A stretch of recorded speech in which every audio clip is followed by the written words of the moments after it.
kitchen table by the pepper and the salt, you can begin your adventure where the warm waters halt. No harsh sun, no rain that pours. Do your Forrest Fenn search indoors. It's safer and it goes much faster. It's more fun than playing canasta. If you're wise and you find the blaze, you can play several times in just one day. Chase Opoly, the thrill of the chase. Take your journey without ever leaving your place. It's fun for the young, it's fun for the old. Get your title to the gold when your real search for the treasure needs a break.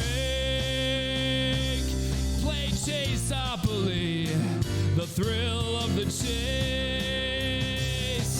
Chaseopoly, the thrill of the chase.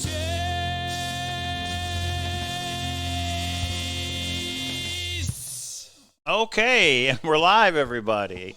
Thanks for joining us on this Thursday night. It's Thursday night, 6 p.m.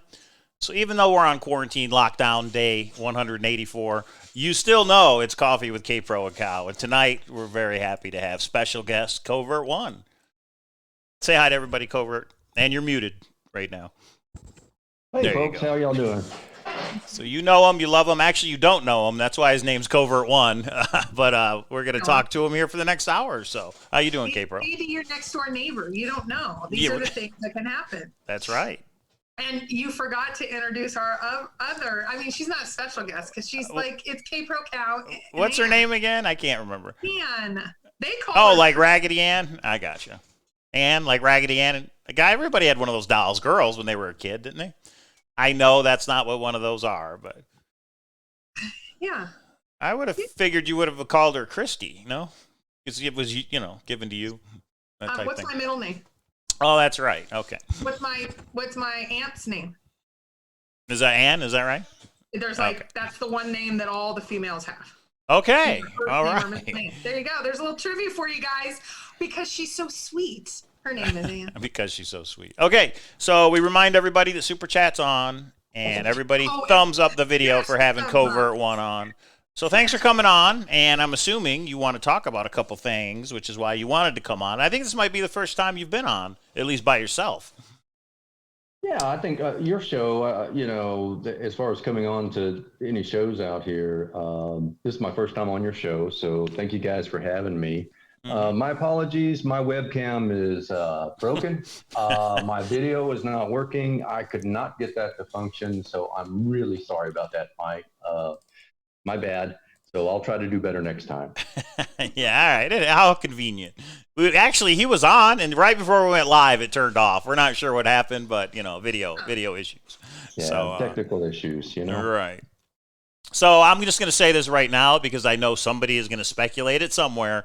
Covert One is not Forrest, everybody. He's not Forrest Fenn trying to come on here and give out a message. There is no voice modulation happening. Covert One is a searcher. And he can tell you all about himself and how he searched, how long, and all that kind of fun stuff. But, he's just a searcher who wishes to remain anonymous, and that's okay. But, hey, at least he's coming out here, and maybe later on he'll take some questions from the chat. We'll see if we have time. Okay, so tell us who you are. If you have a search partner, do you collaborate with anybody? Tell us a little bit about you. All right. Well, so I don't have a search partner. I've been doing this since around 2014, 2015. I learned about the chase on the internet, like many folks. And I've been to a couple of events. I stay pretty low key in the chase. As far as having a search partner, I don't, and I don't for a reason. I think putting the work in and doing all of this deciphering and decoding is an individual effort, and for the most part, to be earned for oneself. So that's just my perspective. As far as collaborating with anyone, so you're not up for things like Mike stealing my solve and getting half of it just because him and I are now together. Have you ever met anybody along the way that you considered it? No, I actually haven't. I mean, I've met some interesting people. Don't get me wrong, but I think this is to be done by an individual and not shared with anybody. So that's why I don't have a search partner. And there's too many things that could come up out of that. You know what I mean? Yeah, sure. I still have somebody that thinks I stole their saw from like 5 years ago. And if I say a certain word, which I won't say because I know this person always watches, thinks 5 years later, I have the treasure chest back here and I stole it because when he went boots on the ground, he couldn't find it. So yeah. Exactly. I mean, you get into a lot of problems with that. So the way I look at it, either I decipher it and, go all the way, I win or I lose, and I'm okay either way. I put the effort in, I've tried my best, and it is what it is. So, but yeah, as far as collaborating with anyone, I would say no, I haven't done that, and I don't really intend to do that. I just, I think it needs to be done as an individual effort. So, but no, a couple of other things too. I really enjoyed you guys at the Function in the Junction. I was there last year. That was probably one of the best events I've been to. It was awesome. It was small. We got a lot of good searcher discussion in when we were there. Mm-hmm. Got to go see some things out in the wilderness too, which was kind of cool. But yeah, it was a lot of fun. I mean, I can honestly say that West Yellowstone is not where I search, but hey, it was fun, and you guys made it fun. So I really appreciate that. Yeah, thanks for coming, and yeah, it was nice hanging out with you during that time. Yeah. So anyhow, yeah, I have a couple of things I was going to share tonight, but before I do that, what I'd like to do is kind of cover my basics in terms of, I'm not an expert. I don't claim to be an expert at Forrest Fenn's chase. I'm not an expert on his books, not an expert on anything that's related to the chase. All of the answers I'm going to give you tonight and my opinions are just that. They're opinions, and so don't just take all that with a grain of salt. Nothing here should be taken as advice, and by God, don't do what I do. And the reason I say that is I've done some things out on the edge and, some things that may not have been exactly safe. So don't do what I've done. If I share a story here and it's a little bit out on the edge, don't do that. So anyhow, and the way I view this is while we're all a community of searchers, we're all competitors too, right? So it's a bit of a race. The first one to the end is the winner, and everyone else gets to, not win. So I'm prepared for either way, and it is what it is, and we're a community of folks that are in a race, right? So, and then last, I've not shared my solve or pieces of solve with anyone. There are some significant things that I just simply will not share, but there are some things that I do want to share tonight that I think are kind of interesting and maybe interesting to the community because I haven't heard them before. So, but anyhow, that's my spiel. Christy, and just wanted to share a little bit about myself. Okay. Awesome. Well, thanks for. Meacham is in the room, and she said she's also had a margarita with you. So that tells you, because we know we might not be reputable people, but Cynthia has confirmed Covert One is not Forrest Fenn. There you have it. There it is. She had a margarita. Cool. Yeah. So okay. So then let's jump in. Yeah. Go right ahead. Cynthia who? Hey, GoPro, Cynthia who? GoPro? That'd be Cynthia Meacham. You might know that Cynthia name, maybe. Meacham? Who? Yeah. I'm not sure. I'm not sure I remember her. Margaritas? I don't know. I wish you weren't a liar. She's a famous author. I don't know. She's a famous author. Not the other famous author, Douglas Preston, but Cynthia. Yeah, she sold me her book for half price. I got that book for half price. She was pretty cool. Oh, you did that. Okay, now I know. And I'll also say, for anybody that was there, Covert One was at the very first World Series of Fenn out here in Vegas. So there are searchers who have met you. They may have not realized it was you, but searchers in the community have met you before. Yeah. Okay. No, it was a lot of fun. So the World Series of Fenn, the first one was a lot of fun, but I missed the second one. But I heard it. Or was did you? Yeah, no, you weren't there. I wasn't. Maybe I was lurking. Yeah, right. It's like, No, we had enough of those. Okay, so let's jump in. So what are we all missing? That is going to be where we start our discussion tonight. So Covert, you've been around long enough. You say you have some things that you haven't heard a lot in the community, and so and we have almost 200 people that are going to probably tell you, oh no, I heard that here or there, or we'd love to hear it. So let's start there. Oh, that's a good question, Christy. So, what are we all missing? So I think first, a lot of folks are distracted by just so much information out there. I would hate to be a new searcher in the community now because of the amount, just the whole volume of information. And one of my favorite sayings is, an abundance of information creates a poverty of attention. And I think that saying right there really, really is part of the searcher community issue in trying to figure this out. There's just so much out there. If you just break it down to just his first book, even with a poem and even a map, as he suggests, you're going through a wealth of information and you're trying to sift through what's important, what's not important. So I think that's fundamentally the number one issue. But more so than that, if you look at the searchers and just kind of the breakdown and look at some of the stats in terms of where they search. For example, there have been a number of surveys over the years about where the searchers, out of the 4 states, what state do the searchers go to search? Where's their spot? And out of all these surveys, it shifts over time, right? New Mexico was popular a few years ago. Some folks have shifted up north. Colorado, because it's not mentioned very much, that gets its own attention. But all in all, these numbers for the states for every survey haven't varied by more than about, let's say, 10 to 15% per state. What does that tell us? You don't have to know where the treasure is to know that the vast majority of searchers are searching in the wrong state. And that includes myself, okay? Because, just the sheer numbers, we know a majority of searchers are in the wrong state. So, and that's just pure numbers. So if they're in the wrong state, then they have the wrong where warm waters halt. And I want to talk about that for a bit as well. And what's so significant about that in terms of figuring it out. But I don't know, any thoughts on the numbers, Christy? I hope I got that right, because I've seen the surveys where basically you can say within 10 to 12% of each other, the states are, they have a pretty heavily weighted amount of folks that go to each state. Yeah, so let's just say Colorado has a few less with 10%, but then we'll do 15 for the other 3, and then Yellowstone gets 15. I think that makes 60, 75. Let's add 10 on all of them.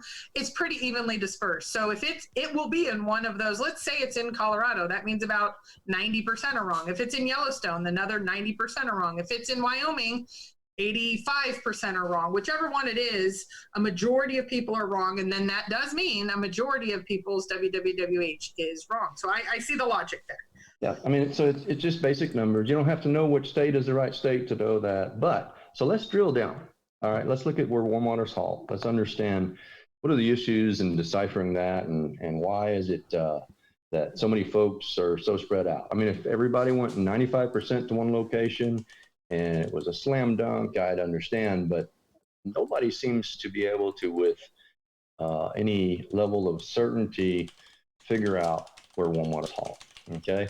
So except for the 19 people in the room that believe they are the lead searcher and they were just 13 feet away from it last year. But except for them, yes. Exactly. So anyhow, what I want to point out is where I think people go wrong in that logic. Now, I'm in this too. So my logic the way I think doesn't mean that I'm right. I just want to put some things out there in terms of where are the gaps with where warm waters halt. So, he said we have to learn where warm waters halt. Forrest has been very clear about that. And, it's one of those things that he's mentioned quite a bit. Excuse me. And so my perspective on learning it is I don't believe the definition of where warm waters halt is in the poem, or the full context is within the poem. And the reason for that is, if you look at how many people don't know where it's at, as well as, analyzing the poem just over and over after thousands of man hours. So he does give us the thought of the book, referencing the book and tying that back into the poem. So let's talk about the word learn when he says you have to learn where warm waters halt.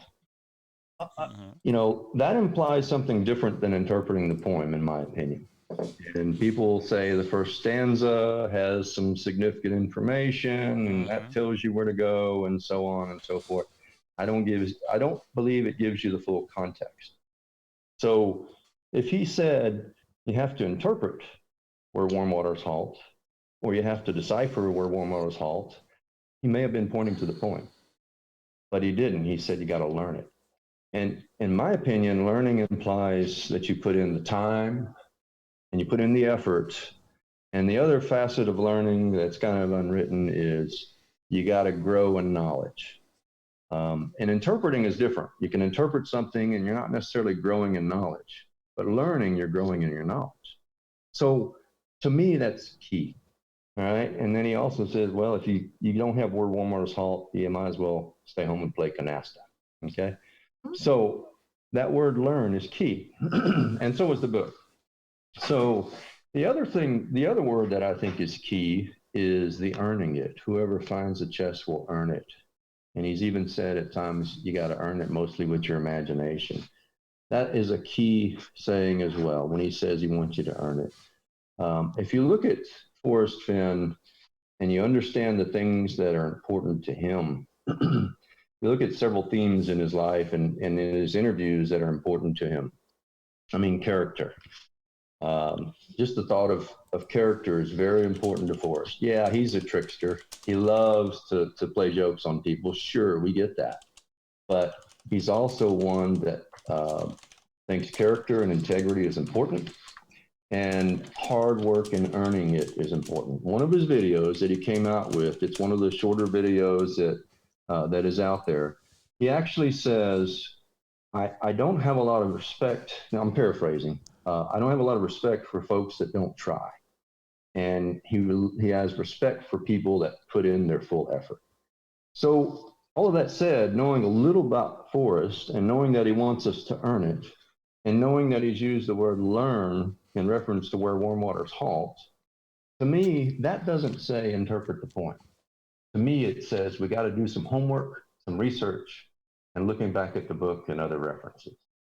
So I'm just teeing that up, K-Pro, if you've got any thoughts around that, you or Mike, but just trying to tee that up in terms of my basic thought around it. So you're definitely not a poem purist then. You're looking for some reference material outside of the poem, correct?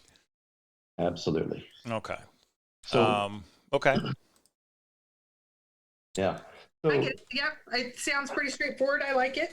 And are you looking outside of the thrill of the chase, or are you only using the thrill of the chase as well? well, so, you know, when he came out with the original book, The Thrill of the Chase and the poem, that was all there was. So he had to think at that time that it was solvable with that information. So those are the most important pieces of information, right?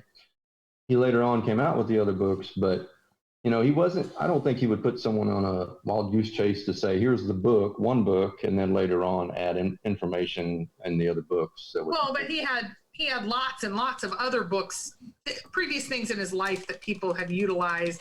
Douglas Preston, the Codex, you know, all of that stuff. Do you think that plays a part? Well, you know, the Codex is interesting. I've not read it. I understand the story behind it. So I can't say the Codex has anything directly to do with the chase, in my opinion. No. Right. Yeah, I'm not talking just the code, but there's more than when TTOTC and the poem came out. There were lots of people going down rabbit holes of, you know, getting 80, getting Eric Sloane's books, getting his previous books, you know, all of that. That's all I mean is there's lots and lots of different things. Oh, hey, Chris. Chris is in the house. Chris the Frida. Sure. Oh yeah. Well, hey, Chris. now I don't think it's so much some of the more recent relationships, but I do think there are key elements in his further past. Someone like Eric Sloane. Eric Sloane, I think, had meant a whole lot to Forrest, and Forrest mentions him several times, and you can tell they had a great relationship. And if you read Sloane's books, who was an expert in Americana, you know, you can buy all his books and you know, you can buy them relatively inexpensive and do the research. And you can see very clearly, in my opinion, that Forrest gave a salute to Eric Sloan in the poem. He also gave a salute to Charmaine in the poem. Really? So, that's interesting. How so? Yeah, On both of on each of them, how so? well, if I told you that, I'd have to kill you. You know how it is. Oh, it's gonna be one of those kind of nights. No, so I do think both were very, Eric in particular, and there were others, but Eric Sloan, I think, is the most influential, and who else better to provide a salute to in the poem and this chase than Eric Sloan. So I think he's an important piece. And if you go and you read all of Eric's books, there's some good nuggets of information in there that may tie back, but you got to look for them. That's my opinion. So we do have a question. GoPro K UK says, has Covert One found the phrase "where warm waters halt" anywhere else other than in Forrest Fenn's poem? Where warm waters halt, and I haven't looked for it anywhere else other than Forrest Fenn's poem. Okay, that's the answer. Okay. Yeah, I have not found those words out there. If that's what they're asking, no, I haven't looked for them. And Chris Bettle says Eric Sloan's real last name is found in the first stanza, and I've heard that theory. I know the hint of riches people think points to his real last name. Yeah. But yeah, I've heard that before. So don't know if that's what you're alluding to, but yeah, people have said that in the past. Yeah. So there are other salutes to him in the poem, and I think but it may or may not be something that will help people, but it is there, and it's obvious, it's very clear the reverence that and the good relationship that they had. Mm-hmm. So, but now if you take a look at the book $17 a square inch, and you start seeing things like the double omega in the back of that book, you got to wonder, okay, what's the tie there, right? Right. So anyhow, pretty interesting ties back to the chase. Maybe nothing direct, but still, I think pretty important. So, all right. So, I've already talked about the obvious, people having too much information and, the different search states, all of that. So you can call me Captain Obvious now. I get it. Let's get into some detail. All right. So what I came here to do too is talk a little bit about something that I haven't heard other searchers talk about, and that I was thinking about going ahead and sharing it and getting it out there. So let's talk through a couple of those facets. Okay. Okay. So one of the things that, if we listen to Forrest, he said, and it was very important to him, he said he put a part of himself inside the chest. And he mentioned that was important to him, that happened. He also made clear, the poem, his book, and a good map are something that were very important to getting this done. But he alludes to something else, and it's the something else that some of the overtones, I think, speak to. He mentioned you will mostly earn it with your imagination. Mm-hmm. I mean, he's took 15 years to craft this poem. So he's given us very basic pieces, but what's the piece that's missing? 10 years of searching out there, and we haven't cracked this thing, and there's some pretty smart people looking at it, right? Yeah, I would agree with that. So what is the missing piece? And why was it that important that he put part of himself inside the chest? So here's what I think is very important, and I'll share it, and I'm going to share it directly. There are things that Forrest wants the searcher to have put into the chase, and there are things, like he says, you got to think the right thoughts. So he needs the searcher to insert part of himself into the chase, i.e., inserting his thoughts into the poem. And what I mean by that is, and I know all of the stories about don't mess with my poem, but the searcher themselves, there's missing elements in the poem. And those elements unlock you to move further. Now, I know don't mess with my poem. I've heard the quote, and I know the context of that. But most people don't understand the context of that was when someone was questioning whether two words were rhyming properly, right? Mm-hmm. And when he said, don't mess with my poem, well, he was saying, don't mess with the word rhymes. Don't change the words to rhyme. He Right. didn't say, and I have never heard him say, don't add words to the poem. He's never said, don't add your thoughts to the poem. And he's never said, don't add words from the book in the poem. So that, in essence, is what I believe it's going to take, is blending the searcher's thoughts, coming up with the words. There's a word or words that have to be inserted, and that unlocks certain areas of the poem and allows you to move forward. Are you saying that you have to figure out what the it is in the poem? Like begin it where warm waters halt? You need to figure that out first, and then once you plug whatever it is, the poem kind of makes sense then? No, it's not a replacement of words. It's an addition of words. So is it words or lines? So, okay, so we know there's 166 words. You're saying that to unlock Forrest poem, you need more than the 166 words. That is correct. That's different. I don't think I've really heard that theory before. We had a super chat from Godelkin. Thank you very much for 901, which he says is a hint somehow. He says, what is missing from inside all of us? Think, and you will find it. So, all right. I don't know what that means, but he wanted to put that out there for everybody. Okay, so one of the issues that I have with TTOTC, or having something required in TTOTC, is he has said a poem and a map. He's never said required as TTOTC. So you're saying these extra words come in and are inserted in the poem from TTOTC? I'm not going to elaborate too much on that. I'm saying the words are inserted after interpretation of the book and using the searcher's own thoughts. Okay, so you think though Forrest has said TTOTC is not required, you are saying it is. That's what I'm hearing. Maybe I'm interpreting it wrong.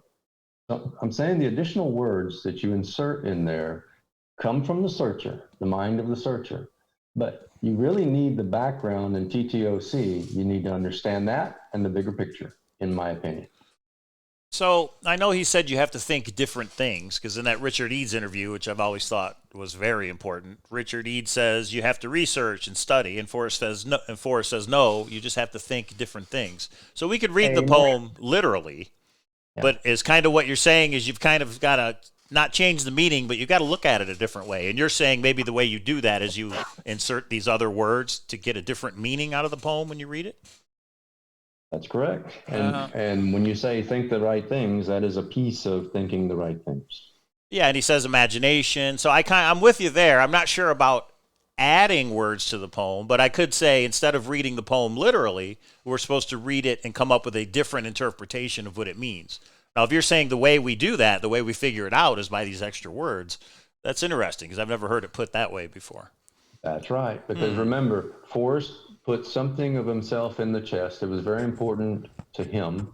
And what you just said is key because he's saying you got to think the right thoughts. Well, right thoughts. Why wouldn't he say, well, you just got to interpret it right. You just got to understand it right. Why does he say you have to think the right thoughts? The reason is you got to think about what you're going to have to insert there. That's my opinion. So, but I think it's rather interesting. So, I got I got some other news for you guys. Uh-oh, wait a minute. What I'd like to talk about is... Wait a minute.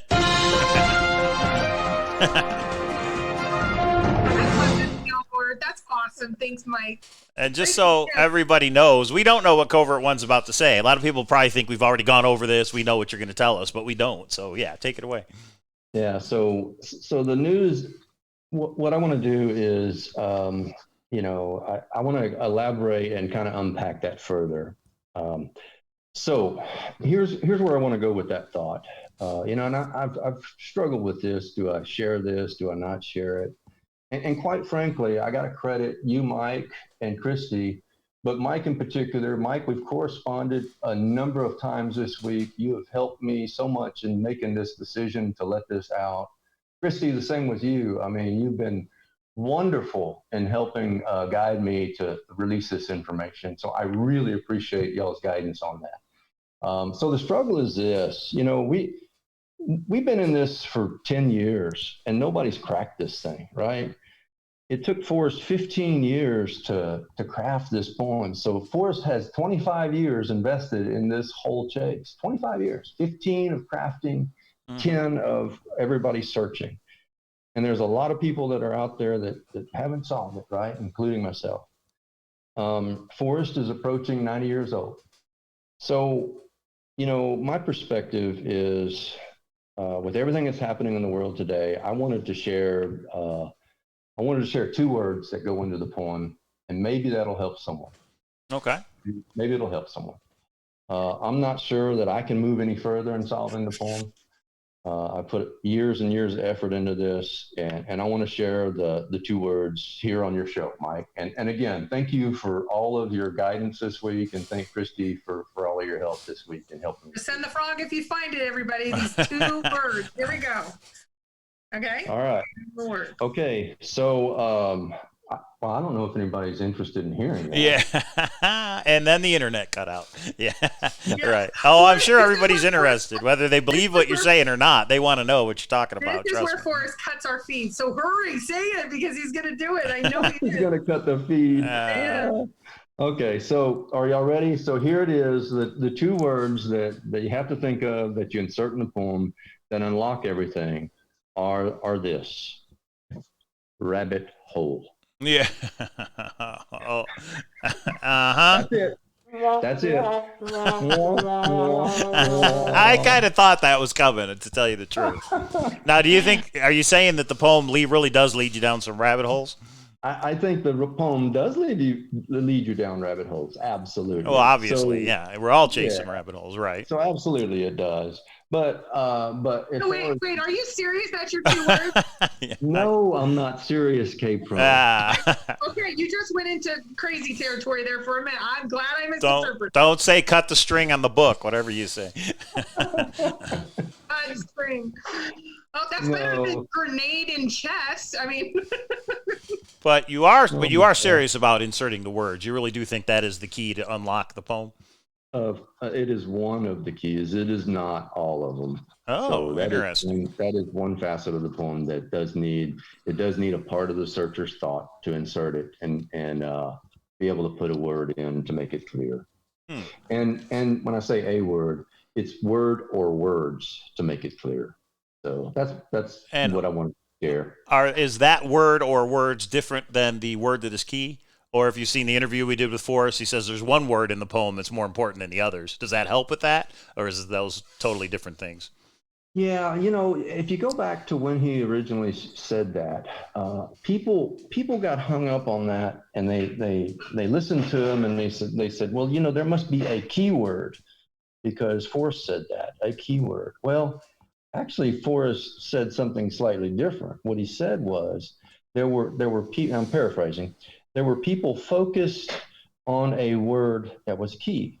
Mm-hmm. And then he elaborated. I think he said that maybe found sooner than what I think, or something like that. Right. But there were certain people at that time that were focused on a word that was key. He didn't say keyword, and he didn't say there was a keyword.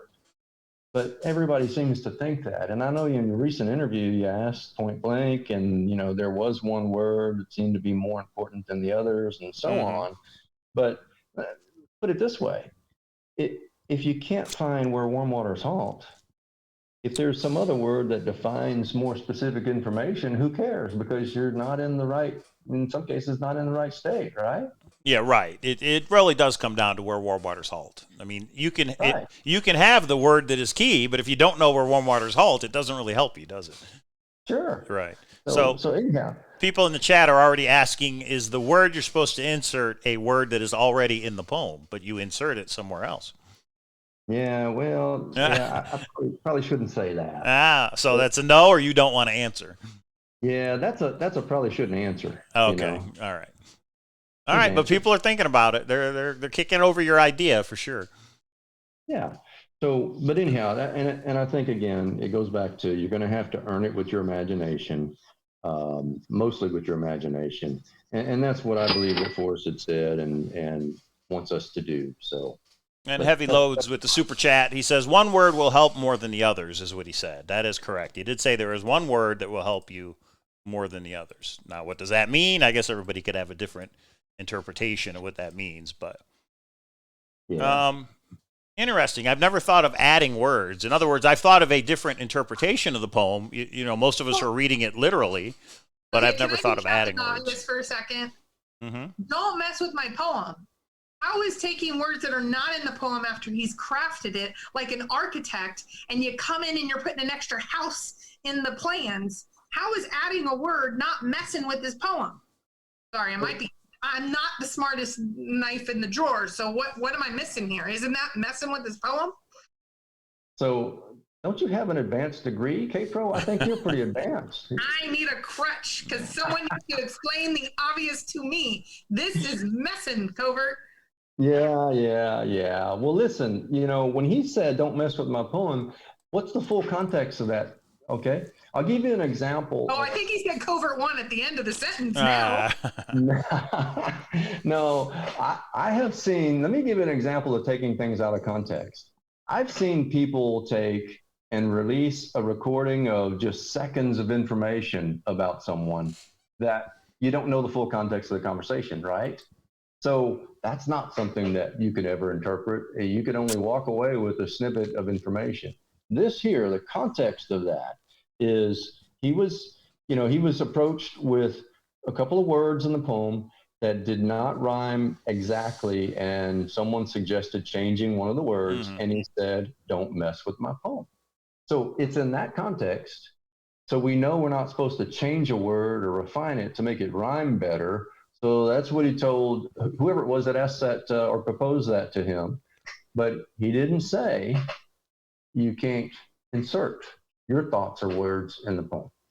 Okay, I feel, this might be wrong, but I feel like when he says you don't need head pounds, pressure, codes, cipher, blah, blah, blah, blah, blah, and people go, oh, but he didn't say you didn't need the periodic table, or he didn't need da-da-da, and it seems like in that he can't name everything.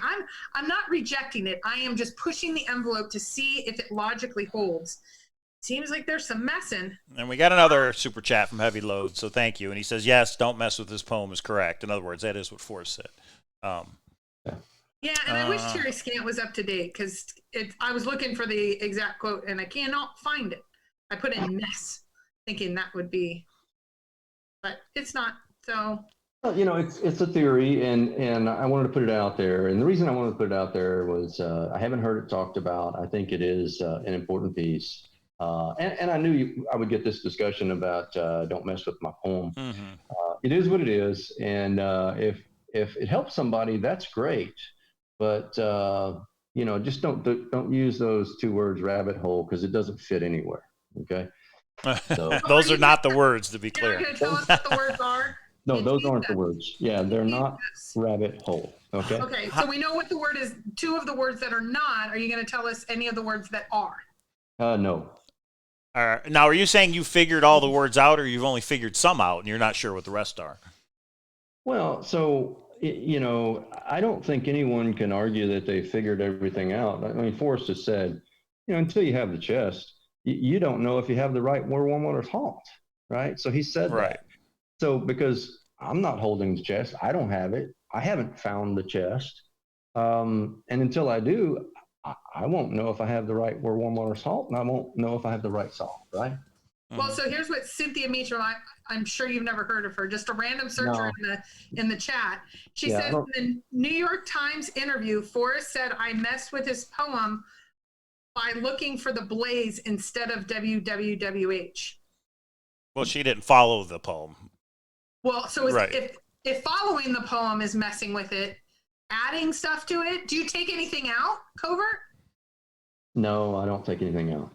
Every word, you got to, you know, every word can be significant. I've never removed a word. And I think he's probably well alluded to it. Don't ignore any of the words, you know? Right. But he has never said, don't insert a word. He's always said, earn it with your imagination. And, you know, he said that he's put a part of himself in this. I think he wants a part of the right searcher to go into it. So you have to use your own thoughts to insert words in. and then you move forward.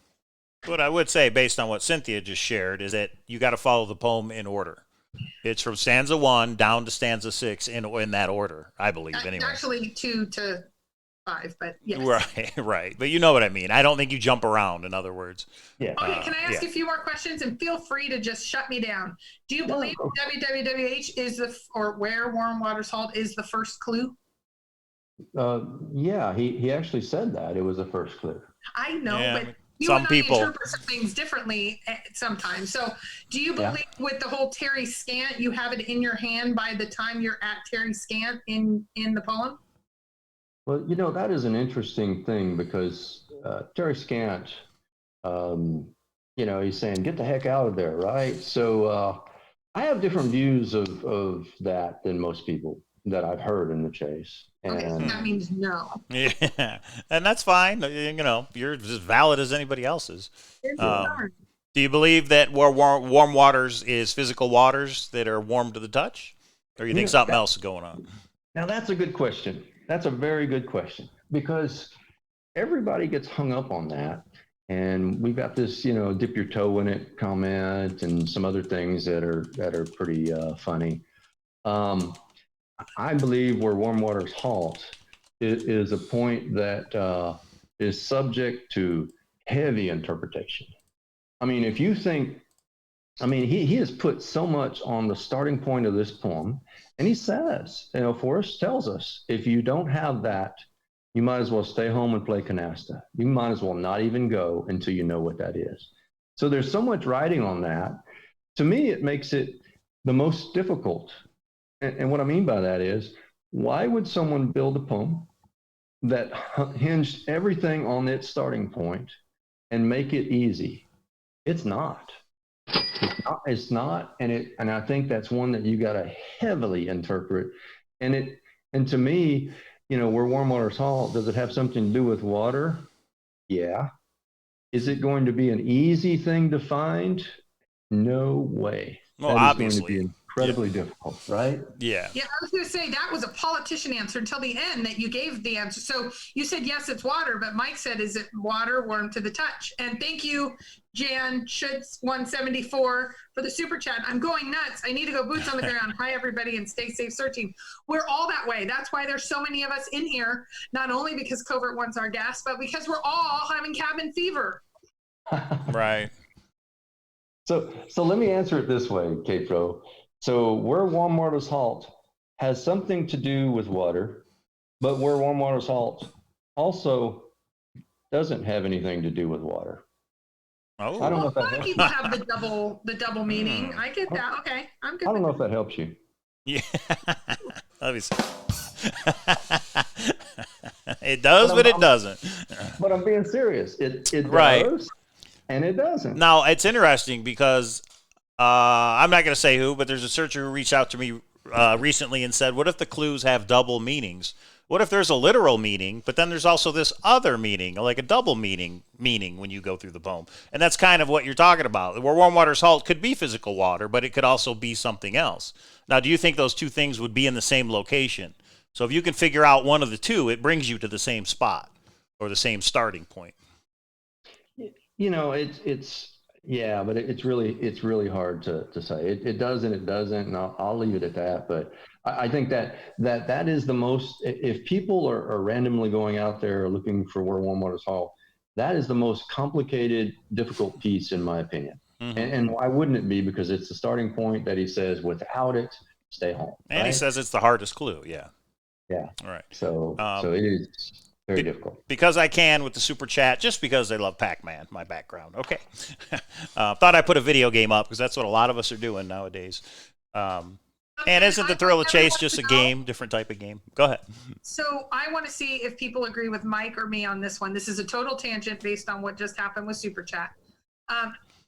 I play what I call video games, and Mike says they're not video games. Yeah, no. So Mike says video games are like on the PlayStation. StarCraft 2 is a video game. Fortnite, PUBG, those are video games. K-Pro plays I play like spades and hearts and Sudoku. It's on a Yeah. thing. Well, and like Bejeweled Blitz, those aren't video games. Those are more like apps that, you waste time with. It's separate than a video game, in my opinion. Mine Just my sharpens the brain. opinion. Yours, like, Pac-Man makes it was a fun. great video game. You know what I mean? Okay. Everyone agrees with me. They said it. Go Nah. ahead. Okay. So, Covert One, here's my other question. That's right, Justin. Sure. So I think you've given out a lot tonight. And I think there's a lot of people that come on that give something maybe symbolic that most of us can't make heads or tails of. And that's okay, because like you said at the beginning, there's only one that can win. But I think a lot don't understand, just like Forrest, when he says stuff and people don't get it. Do you think you've given a lot away? Do I think I've given a lot away? Yeah, like something really key to solving the... So it is critical to solving it, yes. Okay. But that's only one facet, in my opinion, and it's not. How would I say this? There are many other issues that are maybe even tougher than that one. So, Wow. if you can't think of the right word and insert it, and you don't know where to insert it, then yeah, that's you're kind of dead in the water, because this is it's a linear thought of going from point A to B to C and so on. If you miss a segment of that, it's very difficult to continue down the path, right? So, but to answer your question directly, Chrisley, I think it is important, it is significant, but is it something that is going to help someone go out there and say, "Oh man, I'm going to go out there next week, I got this"? Probably not, because there's so many other turns to this thing that are equally or more difficult, in my opinion. So I kind of agree with your theory. I've never thought of actually inserting words into the poem. In other words, if I have gone alone in there, and then I've got to add another word onto the end of that before I go to the next line. I've never thought of doing it that way. I've thought of, you've got to think different things and kind of think of what stanza one refers to. And if you want to say that's a word you're supposed to derive, I just never thought of adding it. I'm just supposed to figure out what that word is, what it refers to, what the 9 clues refer to. You know what I mean? Yeah. I've never thought of actually adding words into the poem. Yeah, I haven't heard anything from Forrest that would make me think that's what we're supposed to do, personally. Mm-hmm. Yep. But so a couple. I don't know if you want to go there, but a lot of people are asking what state. Do you have a place you're going to look this summer? How many boots on the ground? All those kind of questions. Yeah, so let me answer those questions with I search in the Rocky Mountains. I want to be very clear. I'm not very descriptive on where I search. I've been at least a couple of times. If I go this summer, really depends on this whole COVID-19 thing. So I'm kind of cooped up like everyone else, and it is what it is.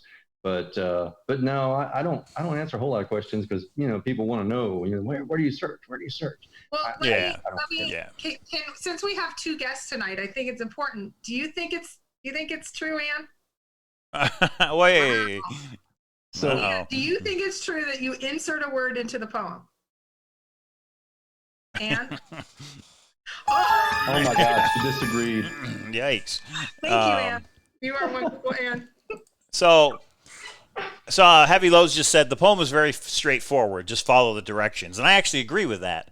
Once we know what the 9 clues refer to, I think it is straightforward, and we just follow the directions. Figuring out what the 9 clues mean is the hard part. That's the trick. That's the imagination. Thank you, Ann. So really there's a double layer to the poem, right? We've got to figure out where Warm Waters Halt, what it is. We've got to figure out what the 9 clues refer to. I mean, what if Forrest just came out and said, well, Warm Waters Halt means this. Homa Brown means this, what they are. Then we still got to figure out where they are, and we've got to follow the 9 clues, the 9 waypoints to get to the chest. So there's kind of a double thing we've got to figure out here, I think. Yeah. If that makes sense to anybody. Well, okay, now that I've had a little bit of time to absorb it, and the this would explain why it's so difficult. Mm-hmm. Yeah. It does explain it in terms of difficulty. So, and what I am glad to see, I'm actually very encouraged by the number of people that disagree with the theory, which tells me that theory is going to be pretty intact, and maybe it's not too many people are going to look at it, which is good, So good for those who use that theory.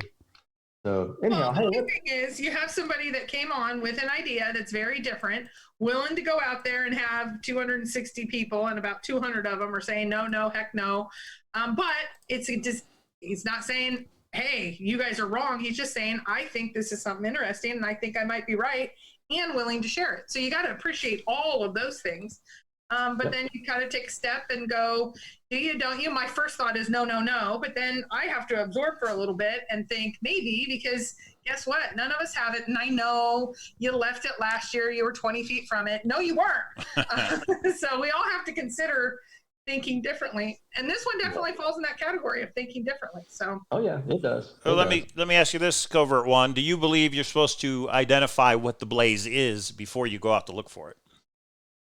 So, in identifying the blaze before you go to the field, I would say, and I think Forrest has even maybe answered this if you can see it from Google Earth. I'm not sure that he said that you can, but I'll put it this way. In my opinion, I think that to see the blaze, you really need to be on site. That's my opinion, you know. And like he said, the blaze stands out. He's made a few references, and you know, he didn't take a radial measurement off of it, blah blah blah. So there's some implications, or some implications about it being round. By taking a radial measurement off of it, you could argue, is it round, or which way is it facing? Like a compass. Yeah, okay. Radial, right? That's interesting. So there's some interesting things around that, but you know. I don't think you can, well, let me put it this way. In theory, you could, but in practice, you probably can't until you get out in the field. Because I believe the question asked was, which way does the blaze face, north, south, east, west? And he made the comment, I didn't take a radial off it. Right. But then he says, once you find it, it'll become apparent, which I think is interesting as well. So I have one. What do you think? He says, once you get to the final location, there's something really obvious there. I'm paraphrasing. What do you think that is? Or do you have a thought on that? So do you believe everything Forrest says at face value? There is nothing obvious, in my opinion. No. Christy Meeps asked, do you think what you shared as far as adding words is significant for everybody? Yeah, I do. Okay, that's honest. Well, thank you for coming on and sharing it.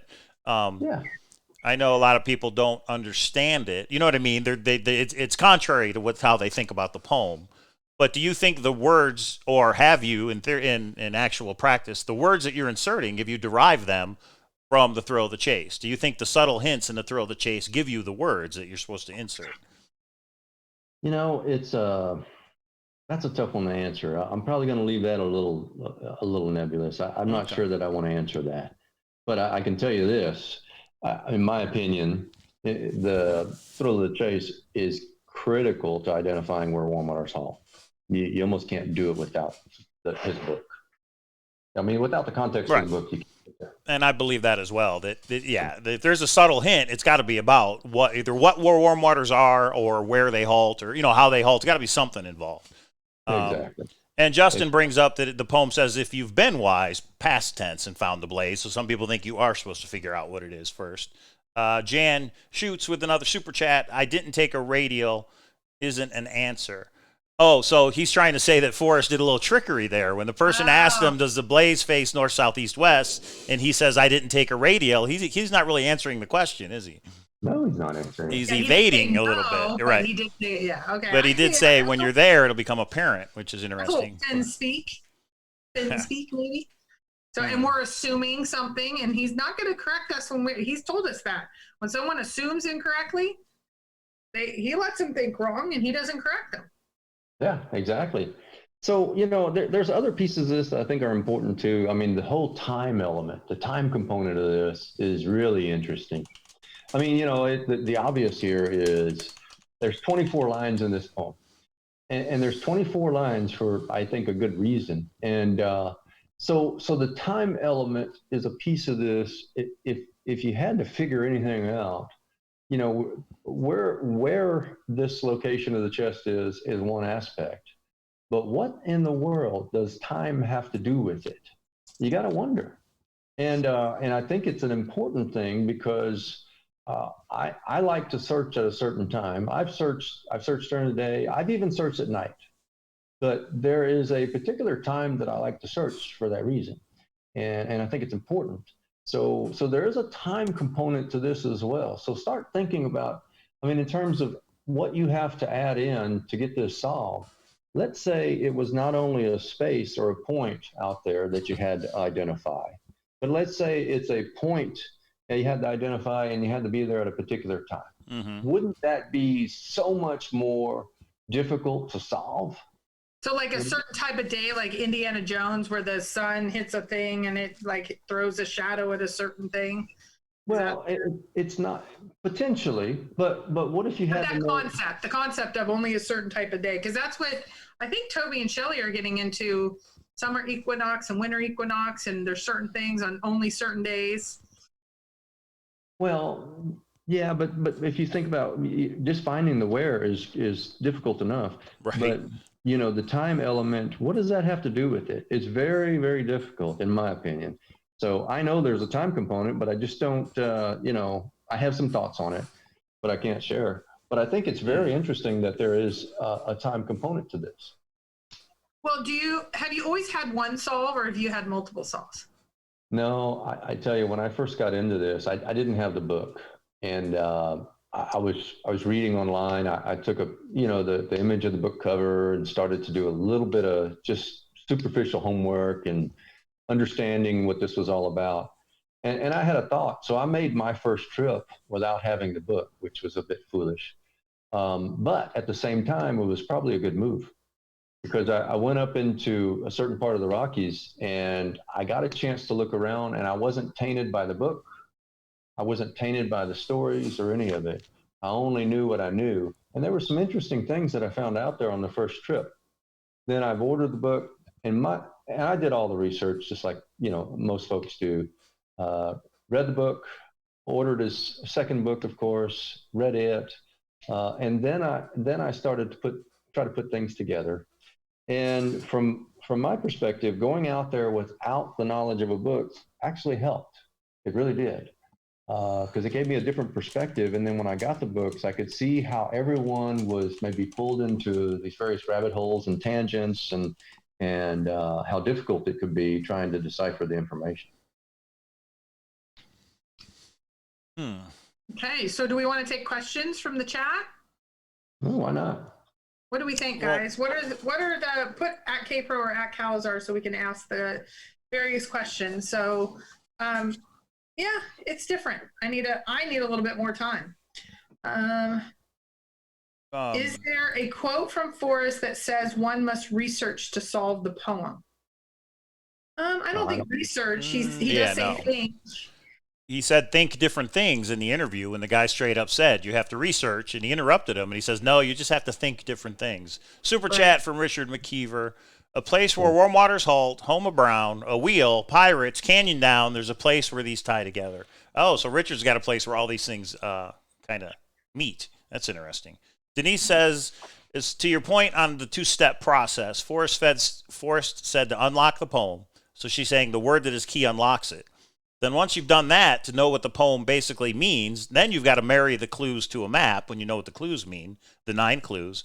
And then after you've done that, you got to use your imagination to figure out the geographical places. So that's kind of interesting. So she's thinking of different steps. You know, the poem's kind of multi-layered. Yeah, that makes it. Kay is asking Covert One, do you think Forrest wants the chest found in his lifetime?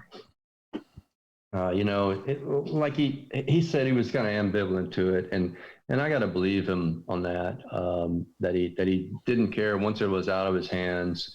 However, having said that, I know what he said. We all know what he said. You know, if I put in 15 years crafting something and another 10 years looking at people trying to decipher all this, you know, 25 years of your life, I would think, you know, you would want to at least know and see it come to an end, wouldn't you? Yeah. Well, I think personally, after all the craziness, if it's not found when he passes, I think for his family's sake, he might change that answer now. I don't know, but he probably doesn't want to spotlight that part. So here's a question from Candy. How do you differentiate starting with the first clue and then the remaining clues follow in chronological order? So how do you I don't understand the differentiation. So a lot of people, so one of Candy's theories, if you watch some of the other wonderful channels like the Imagination channel, please go and subscribe, is consecutive and contiguous is different than chronological. So they can actually, the 9 clues are actually in chronological order of his life. And she goes through the 7 stages of man and all of that. Oh, so you're trying to attach time or literal time in his lifetime to the clues, and that no, I don't think that has anything to do with it. But I wonder if that could tie into hint of riches, new and old. In other words, there's old memories, that type of thing. Maybe that's where she's going with that. But Michael O'Connor asked Covert One, because everybody's asking your search state, and I've said no. Can Covert One rule out 2 states? Oh, rule out 2 states? Yes, that's a good question. And I think I can do that easily. Okay. So are you ready? It's almost as good as rabbit hole. So I'm going to let me rule out Delaware, and I'll rule out Florida for now. Sorry, William, I'm sorry, man. I thought it was going to be Idaho and Utah. No treasure down there. I thought it was going to be Idaho or Texas and Hawaii. We did get a super chat because you know it. You love it. Coronavirus! Coronavirus! All right, there you go. Thanks, Jan, for that super chat. Of course, we'll play the coronavirus drop. Okay. And you know what I think is the most fun, and maybe we'll do a little video of this, is everyone that says on all the other channels when they're talking about coronavirus, they don't say coronavirus. They say coronavirus. Yeah, that's the way you have to say it, apparently. Yes. Waiting for Trump to say it that way. Covert Maverick One, can you please ask him how many boots on the ground he's had and a state, please? Yes, Maverick, we've asked many times. He's given a very polite answer, and I need to start reading these beforehand. Do I? And it's okay if people want to come on and not share certain things. We won't continue to ask the same question. So Candy clarified. She said, no, the quote said by Fenn says that once we figure out the first clue, the rest of the clues go in chronological order. And if we look up the word chronological, it says starting with the earliest and following the order in which they occurred. So I didn't see her video, but I'm wondering if she's trying to do a time thing. To me, that just means they're in order. You find the first one all the way to the 9th, they're in order. You're not jumping around back and forth. Contiguous means they touch each other in order. Chronological means they don't skip. So this one that she's come up with, first of all, I didn't know the chronological quote. She actually played the quote. Okay. So it is true. And she's taking it differently. It's another one that I side with you at first thought, and Anne here, you both of you. But then I think to myself, maybe I'm wrong. Maybe it's just interesting to consider something I've never, because I will say now on coverts, but Candy's, I disagree on first thought with many things, but then I come around to some of her ideas. So that's what I like. Milan has said, ask you, Covert, do you think you have been within 200 feet? Well, I don't know. I mean, I don't think anybody can know That's an until honest they're answer. holding the treasure chest, right? Yeah. I don't know if I've been within 200 feet. Somebody asked, what would you do if you find it? We already know you're going to remain anonymous, but would you let Forrest announce it, or would you just be like, I found it, Forrest, I have it, but don't tell anybody? Well, the first thing I'm going to do is go find some of that toilet paper that you can't find right now. Right. But no, I don't know. I mean, I haven't, I don't like to think too far ahead, simply because everybody thinks about how they get it home, how do they do this. I mean, you've got to find the thing first. Who cares about what's the next step until you find it and you have it in your possession? Yeah, there's a little bit of things you want to think about, but at the end of the day, if I don't find it and I'm one of thousands that don't find it, why waste the time thinking about the next steps? I'm going to need some toilet paper if I find it. Hey. Yeah. You're here all night.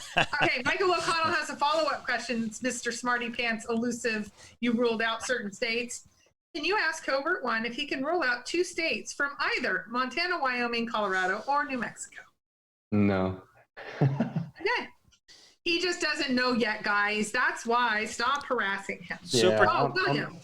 Did you see William super chat? Yeah, go ahead. We read it. Okay, panel opinion that the TTOTC references to find the clues in certain books outside of TTOTC, like Flywater for WWWH, Time Magazine for the reason for reasons, and etc. EXT, etc. I think is what. Etc. Yeah. Yeah, that's kind of interesting. Is Forrest giving us the names of other books because we're supposed to use those other books to figure help with the poem? I guess is what he's asking. I want to say no because it's hard enough just having to throw the chase in the poem. If I got to go into other books, to me it just complicates it. But what do you think, Covert? Well, I mean, why would he say important literature and actually have a chapter over that to talk about important literature, right? Mm-hmm. So there must be something to do with this. So I would say, yeah, there's something to do with it. Now, is it going to have direct hints, or is it going to go into any clues directly? I don't think directly. No. But they're important for a reason. But only Forrest knows that reason. Well, here's my answer. So there's this great site that some of you, especially the new people, should go to, and Mike should go to too. I've been posting the link on this awesome site. Okay, so there, I'm sure you would, since you go there so often, up on the top of the main forum, it is words that Forrest has given, clarifications Forrest has given Thor. Rick McDonald asked a question, I think it was Flywater, don't hold me to this. Are there any hints in Flywater to help solve for the poem? And the answer was no. My follow-up question is there any hints in any of your authored books other than the three, his 3 memoirs? And he said, no. Right. So I'm going to take him at Forrest Word. I think you might be able to know the man more if you read all 9. I started collecting them. I have $17 a square inch. That was actually a gift from Forrest, but I have a bunch of them. He's given me 2 or 3, but I have, I don't know, several of them. So I think no, because I have to trust the man. Covert, how far, this comes from Digital Treasure Maps, how far of a hike is it from your car? Oh, that's a good question. Who asked that question? Digital Treasure Maps. Okay, so you should not ask any more questions from them. They're asking good questions. So, so the length, the distance is, how would I say this? It's quite surprising. To me, that means a short distance then. Not necessarily. It's quite surprising. But you do believe Forrest when he says 2 trips from his car in one afternoon. There's not some kind of hidden message there. Absolutely. Okay. Absolutely. Well, let me ask it my way, because you are so giving Fenn answers. Do you believe that, like I do, that the trip from your car to the treasure chest is less than 1 mile? Yes or no is all I need. I know that's all you need.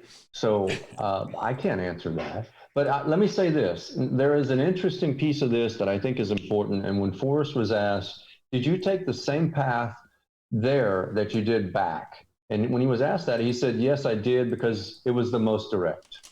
That's an important piece, in my opinion. Didn't he also say there's only one way? Like he's like, there's only one way that I know of. Or am I mixing that up with something else? I'm not sure. Okay. Because I thought somebody asked him about circumventing clues or going in a different way, and he said there's only one way that I know of. So to me, that means he followed the 9 clues. There's only one way to get there, and that's following the 9 clues. But again, I may be mixing that up with another quote. So, but think about it. I mean, this is a contiguous or linear thought process where you're moving through different segments and you're solving, and it's a series thought process. Okay, it's in series. What if one of those segments was missing completely? Would it be then impossible to move from one point, missing the next segment altogether, and then moving down the line to the other points and solving the rest of the segments? My contention is it could be possible to do that. Yes, it may not be the best way, may not be the easiest way, but I think you can do that. when you say segments, do you mean the clues, the 9 clues? Yeah, so not necessarily synonymous with clues. Okay. Because I don't think the 9 clues are 9 points in space. I mean, I've heard this 9 clues, 9 sentences stuff for many years, and I've heard the 9 clues, 9 points in space. I don't agree with that. I mean, I think it's pretty clear that that's not the case. But you know, in terms of going from point A, let's say where warm water salt is point A, to some point B, in following and deciphering that. Let's say you get to point B and then you're going to point C, wherever that is, and you're missing that piece or that interpretation of the poem, and you don't know what to do from there. In my opinion, it's quite possible you can miss that segment, go to C, and then decipher the remainder. Does that make sense? Yeah, I mean, I don't know if that's possible. I understand what you're saying. Makes sense that way. I just don't agree with it. I think if we were to have 8 of the clues, but like the fourth one, whatever you think the fourth clue is, if somebody pulled that out, I don't think you're going to be able to figure out the rest. I think you need all 9. But it's like he told us, there's a word that's more important than the others, but that won't take you there. You need the rest. You need all of the clues in order to get you there. Okay. But of course, it's just an opinion. Ask Covert One if he sees animals in his search area. Yeah. Okay. Well, that's pretty Joel easy. Lewicki, hello, Joel Lewicki, ask Covert One if there are confirmers in TTOTC. Confirmers and TCOCC. Confirmers to what, Joel? You're a lawyer. You should ask a better question. Just kidding. So that came from Joe Luigi? Yeah, just kidding. Oh, I don't answer questions from lawyers. Plead the fifth, Covert One. Plead the No, fifth. Joe's a great guy. I've seen him and good guy. So a bad comment. So my apologies. So from Milan, Fenn says he is spiritual. Does Covert One think a spiritual theme is a part of the poem Saul? A spiritual theme. I think the location is spiritual to Forrest. Location has deep spiritual and personal meaning to him. Yeah, absolutely. So back to your point, K-Pro, within a mile, William points out that Forrest answered that he walked a few miles. Another statement, he said few means more than one, but not too many more. He did not say he walked a few miles. I don't know. People are saying he did because somebody else mentioned it too. That they asked him, how far did you walk from your car? And he said a few miles. And then he clarified and said a few means more than one, but not too many more. You find it, and he says absolutely he walked a few miles and will go away. Oh, so William, find where that quote is because I remember what you're talking about. I just don't know where it's from. But Gregory Colvin Garcia, our Detroit friend, says when Forrest says one way, he means the only way a searcher is going to find the poem is the one way. In other words, he doesn't mean one way from his car. So that's interesting. He's taken the answer and take differently than most people are. Many people think the one way means a literal one way physical path to the treasure, but that isn't good logic. He meant there's only one way, meaning use the poem. That's kind of interesting. Okay. So Candy ask her Covert One if one of his clues includes a loop. A loop. A loop. Yeah, have you guys watched her stuff? And there a loop in Yellowstone? He believes that there's a loop that WWWH and the Blaze. Oh, that's circular. That the 9 clues kind of take you in a circular path type thing. So I don't want to say this, but there is a circular component to the solve. There is a circular component. I'll just leave it at that. Try the wheel would fit. Well, maybe. Yeah, right. Try the wheel. So Joel says, go ahead. I'm not a big fan of the try the wheel. It's an interesting theory, though. It's a very interesting theory. Right. But I'm not a big fan of lining up the letters and all that. I think it would be excruciatingly difficult to have crafted the poem to do that, you know? So Joel has the quote. Go ahead and read it, Gabriel. Oh, I have the one that William just sent me that says, your question sounds like, okay, I don't want to say or be too bold. I will say that I walked less than a few miles, if that will help. Right. Joe Lewicki says, I made 2 trips from my car, and it was less than a few miles. But guess what, everybody? 1 mile is less than a few miles. It still counts. What was said before is that he said that he walked a few miles. You are correct, K-Pro. Did you say less or more? You are right. That changed.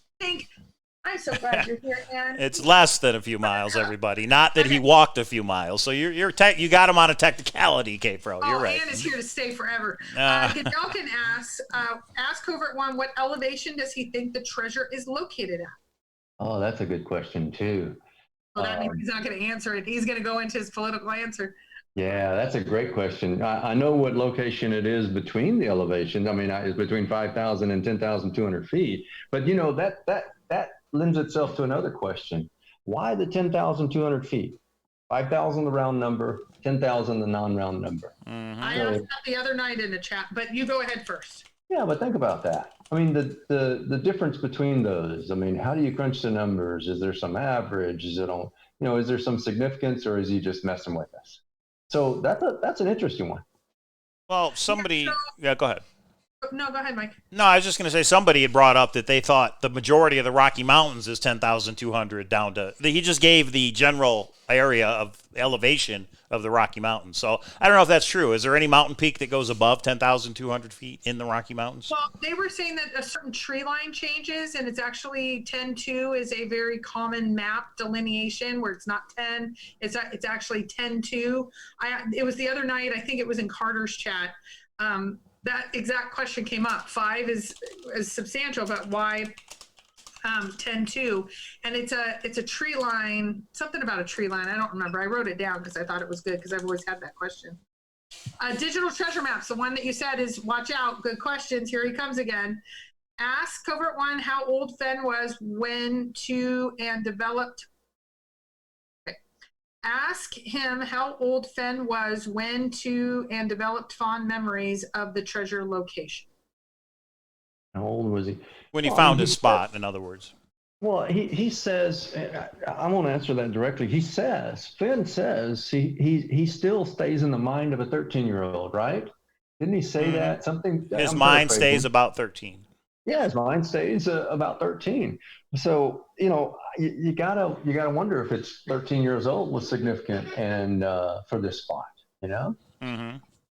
And Shadowcaster points out that the highest town in the Rockies sits just below 10,200 feet.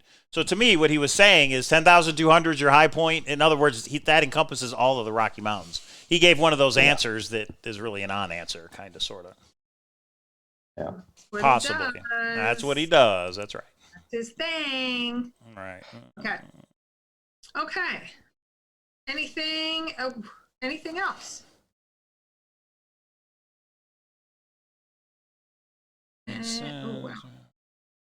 Ask him how far the treasure is from a river. Well, you would have to know where the treasure is to answer that, wouldn't you, Covert One?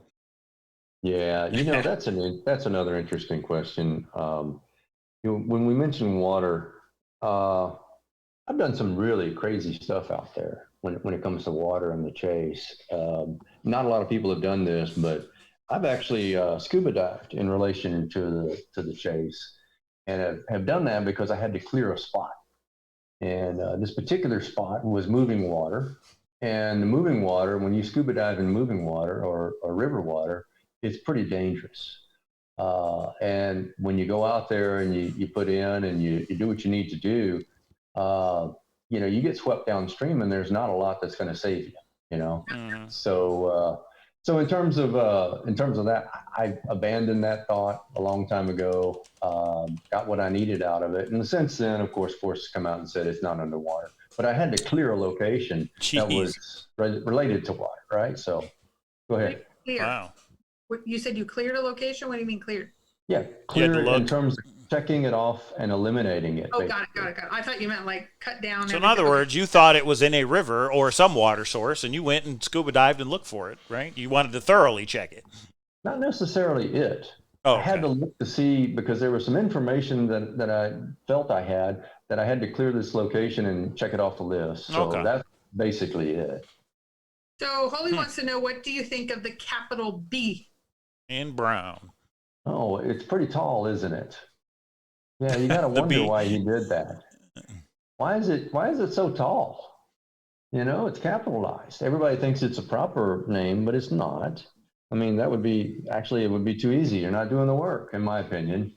It would be too easy that it was a proper name. Person, place, or thing. Yeah, and that's where. So you think it means something else? Yeah, absolutely. Interesting. Absolutely. Do you believe, this came from Candy, the final place is connected to Fenn's father? So one of the few people that Forrest, I should say Forrest it properly, that Forrest had shared this location with was his dad. in my opinion. It was a special location, and his dad knew where it was. And in my opinion, his dad knew what Brown was as well. Oh, interesting. Okay. Because and I think you just said this. Didn't Forrest say if his father were alive, he would know where it is? Isn't that the quote? Yeah, I think so. So But it's close I to think that. his father would know what Brown is, and his father would know the exact spot. Wonder if his father would know the warm waters, like what he's referring to and where they halt as well. That's interesting. Yeah, I don't know. I mean, right. I mean, we don't know, but yeah. Good question. Right. Well, there we have it. There it is. We've gone an hour and 20 minutes.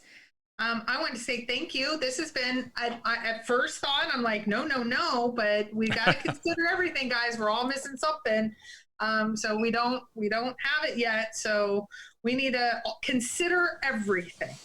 So I think we need to, I don't know. We got to get the rest of this coronavirus stuff. So we still got a few, we have a few months before anybody should be getting out. I saw some people are going boots on the ground next week. You know who you are. I have your number. I'm going to get mad at you. Don't you go. I've already been your safety check-in once. So I'll just say this for my closing thought. You guys got to remember the 4 C's when it comes to the poem. Contiguous, consecutive, and chronological. Forrest has said the clues are all 3 of those things. But there's a 4th C, and that is the coronavirus. Don't go search until all this craziness is over. And then the 5th C is Covert One. So thanks for coming on, Covert. We appreciate it. You got any final thoughts for everybody? No, thank you guys for having me on. This has been a lot of fun, and I appreciate it and appreciate the opportunity to be here. So, yeah, well, and one final thought that I have not read through the email yet, but I did get an email from Iron Will for those of you that were in the marathon, and it started out with a sincere apology. I will read through it and I will give you a response. Oh, that's right. That's all it takes is sincere apology, and I'm good. But he did say I would like to also apologize to Anon because there was something that happened in the chat. We are all good.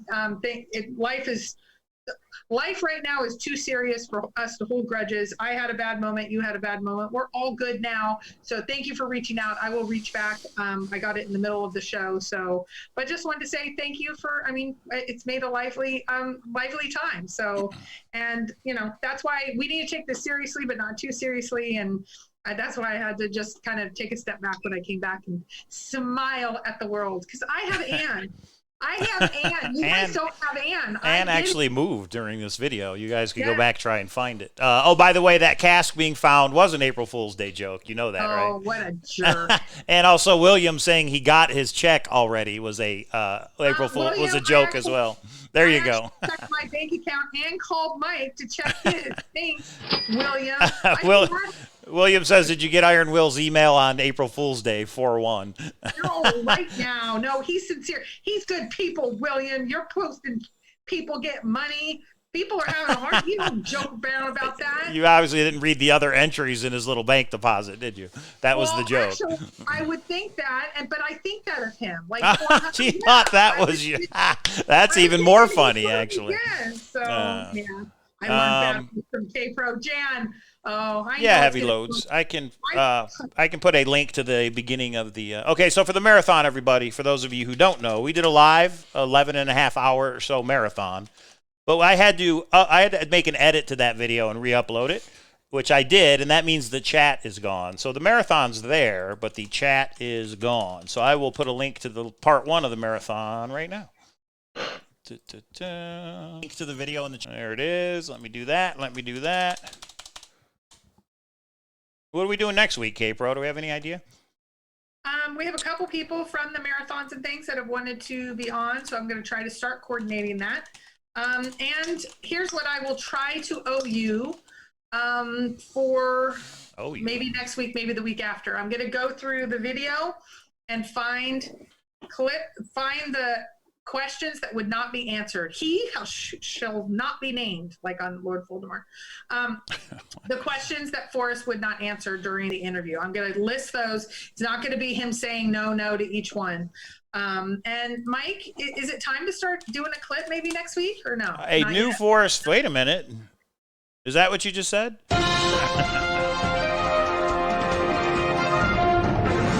I think it could be time. It has been a while, hasn't it? I ask the boss, aka Cowlazars, if he would allow us to have a clip come out. Yeah, I'm the one that's got to clip it. That's all. But yeah, I do need to go through it because we've shown a couple things, and I'm getting lost on what we've shown and what we haven't shown. So I do kind of need to sit down and figure all that out. So yes, I think next week, sometime, whether Monday or Thursday, would be fun to show a new Forrest Fenn clip. The other thing is Covert. Have you seen this video where we? This is part of the marathon. We Lisa, who's a lawyer here in Las Vegas, we sat down with her and talked about the poem as a contract. I just put that link in the chat because I clipped just that section and made a separate video on the Hint of Riches channel. So you guys should check out that if you haven't, because it's really pretty cool, I thought. What do you think of that, Covert? Yeah, I think that was very interesting. I mean, the legal aspect of it was, it brought some fresh thoughts and ideas there from a legal view. But you know what? I still stick to the thought of Forrest saying, what if there is no legal problem? Exactly, yeah. I mean, all of that research and all of that, what if there's no relevance to it? Forrest is the type of guy. The one thing that I really, really liked about her clip was, or her show, if you break the law, the contract is null, which means you can have the treasure chest taken from you. That's the one thing, like it could make you lose legal ownership of it. In other words, if you break the law to find the chest, he's no longer giving you title to the gold because you haven't followed like the steps he's done in the poem. It was an interesting discussion, if anything, for sure. I liked it. Good stuff. Just like tonight. Thank you for the 270 people that we haven't been that high in numbers in a while. But everybody is, and I thought we would be as we have the coronavirus. Coronavirus! That's right. Everybody's at home and nothing to do. Crack open The Thrill of the Chase, everybody. Reread it if you haven't read it in a while. I know I'm going to. I've got it right there on the table. I just haven't opened it yet, but I will. Yeah. Yeah, so don't go searching right now unless you are against Forrest Fenn's wishes. And here's what I said to a searcher that was taking me on about that.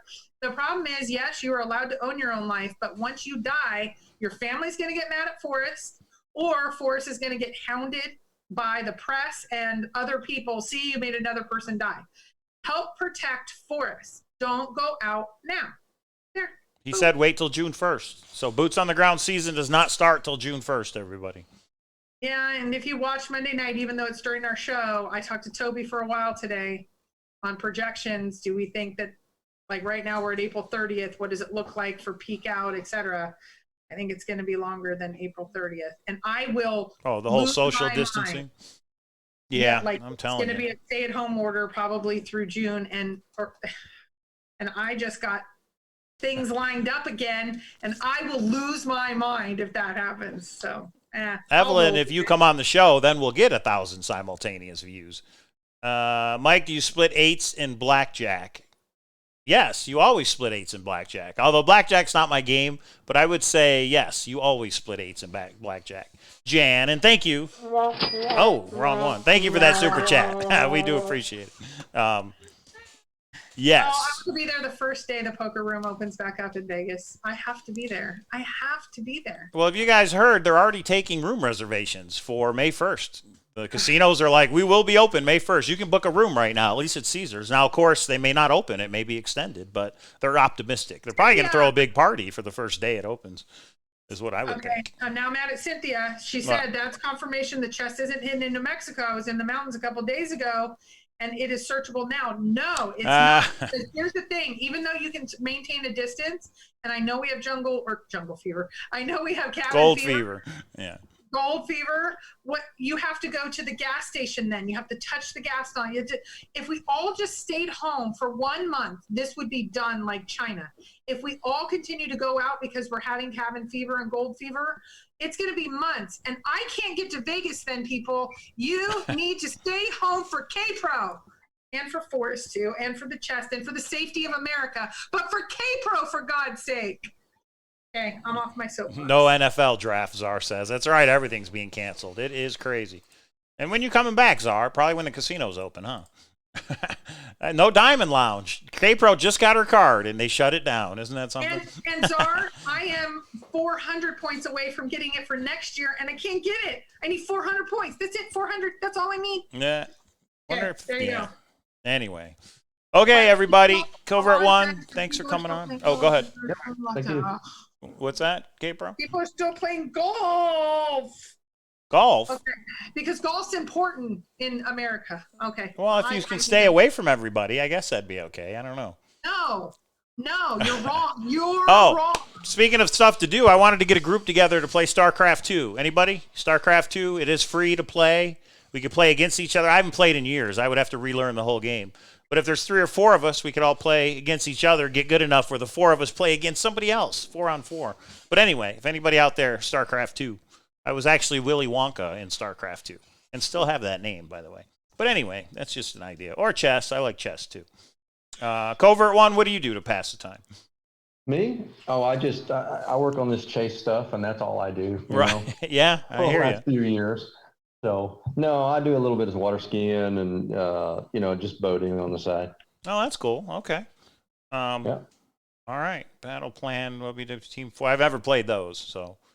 Yeah, I can't play online, Janet. I just can't. I need to see the person. I need to work them out of their money.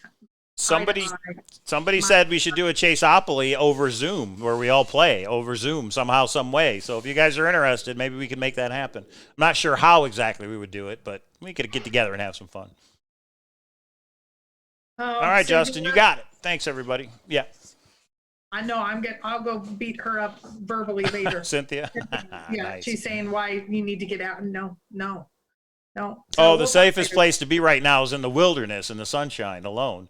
Unless bears can get the coronavirus and transmit it. Isn't that a nice thought? I hope not. I hope animals aren't going to pass it on. But all I'm saying is I'm listening to what Forrest said because I care about Forrest. That's all. Sky Chaser says, sit on the couch and binge watch. I've watched Ozark, all 3 seasons. I've watched McMillions, which was the Monopoly scam for McDonald's, which was a pretty good little documentary. It's only like 90 minutes, but it shows how the mob had rigged those pieces for Monopoly back in the day.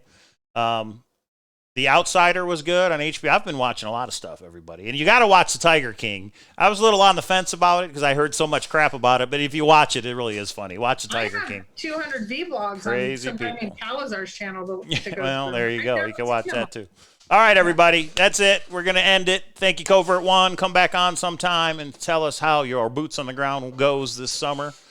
And everybody out there, stay safe, wash your hands, stay home, play a game, read a book. Stay home. You know I need the the deal. order to lift. All right. We will be back Monday, but if I had to bet, I would say K-Pro would be going live sometime over the weekend, either on her channel or on somebody else's channel. There is no Church of the Search. All I'm saying is somebody better go live on Saturday Tomorrow night? or it just happened. Okay, there it is. They're doing another movie, 1917. It's a war I movie. hear that's a good one. I haven't seen it yet. Yeah. Yeah, well, I talked to Toby today, and I said I might try to jump into movies just because he's like, it's long and it's about the war. I'm like, oh, no, couldn't even do Rounders, and I'm a poker player. So, Jeez. So this weekend, I'm sure somebody will be. So make sure the Imagination Channel, the House Husband Diaries, Treasures Galore, you guys already better be. Davio 22. It's Davio 22. We missed, guys. Don't get upset. Man in the Park. I'm just saying the people that go on live randomly. Fenny Bones. Oh, I got you. Okay. People that upload, it's different, but one of those channels are probably going to go live, I would assume, if no Saturday night, and we're all stuck inside, somebody better go live. Just do an open Zoom. I kind of like that idea. I know it poses issues sometimes, but just do a Zoom, do a live, and put the thing in the chat, and anybody can join. No, you don't like it, huh? Oh, all right. Well, we'll see, everybody. You have not been watching the Zooms lately. He says that not knowing what's happened the last couple of weeks, friends. Yeah, that's true. I don't really watch that much because I'm busy. Yeah. All right, everybody. You're playing video games. I'm watching the chats. That's our thing. Okay, good night, all. All right, we're going to take it out with a song. Here we go. Thanks for the super chats, everybody. Thanks for watching. Thumbs up the video and share it, would you? Also, I'm going to look into going live on Facebook. We haven't done that ever, so we need to start doing that. Cowlazars, Cowlazars, Cowlazars, Cowlazars, Cowlazars, Cowlazars. Come on, let's have some adventures. We'll spend days, we'll spend weeks, we'll spend months working our way through treasure hunts. Cowlazars, Cowlazars, Coronavirus. Mike drinks coffee a ton. Feel free to send him some. Cowlazars.